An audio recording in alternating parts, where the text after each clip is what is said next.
Good morning. Thank you for joining me, Coach Michael, on your Monday morning.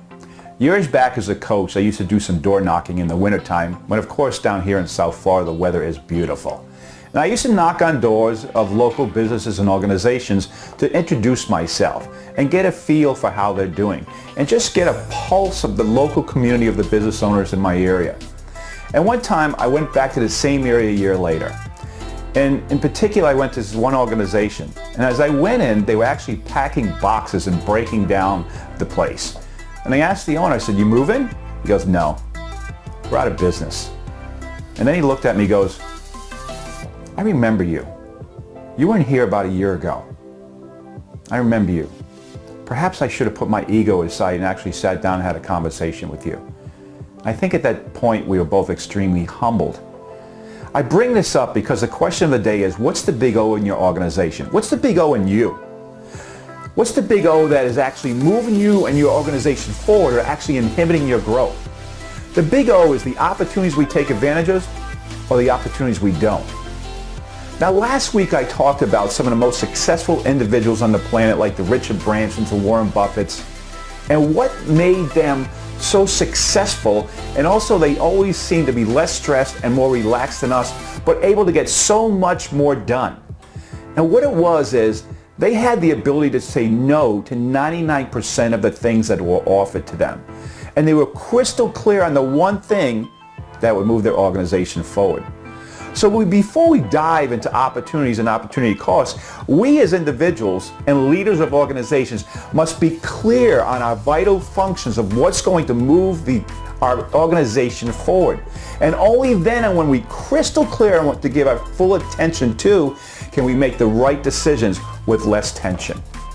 Now, how great would it be if we all knew the outcomes of the decisions we're going to make in advance? Unfortunately, life doesn't offer us that privilege.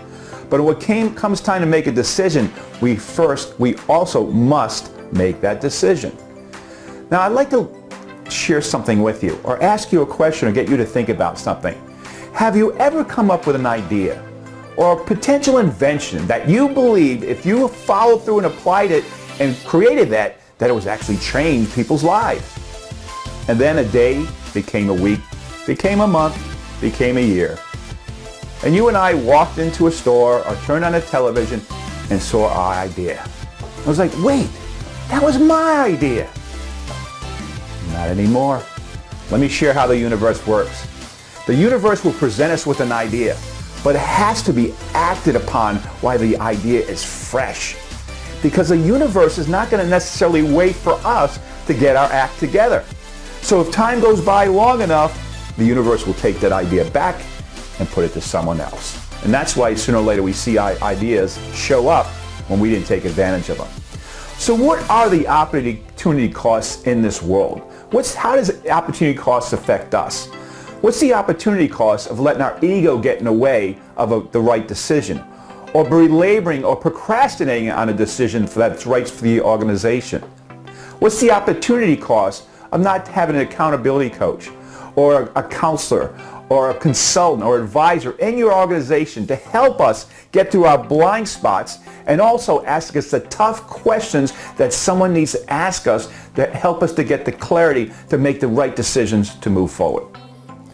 What's the opportunity cost of simply not procrastinating on making the right decision that you know it's the right thing to do, but for some reason you just don't make it? And what's the opportunity cost of not going outside our comfort zone to truly reaching our full capabilities and the possibilities? These are the questions we need to be asking ourselves on a daily basis. So I'm here to tell you, get clear on what your vital functions are in your organization. Get very intentional on what you're looking for to present to yourself that you can take advantage of. When you find that, give it your full attention.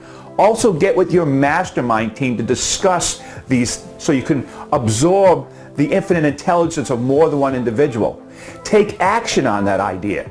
Don't procrastinate on that idea. Test and measure that idea to see what the type of results you're getting from taking action on that particular situation. And only then will all of us be well on our way to taking advantage of the big O. I want to thank you for joining me, Coach Mike, on your Monday morning. I want to wish you a productive and proper week. Go get 'em.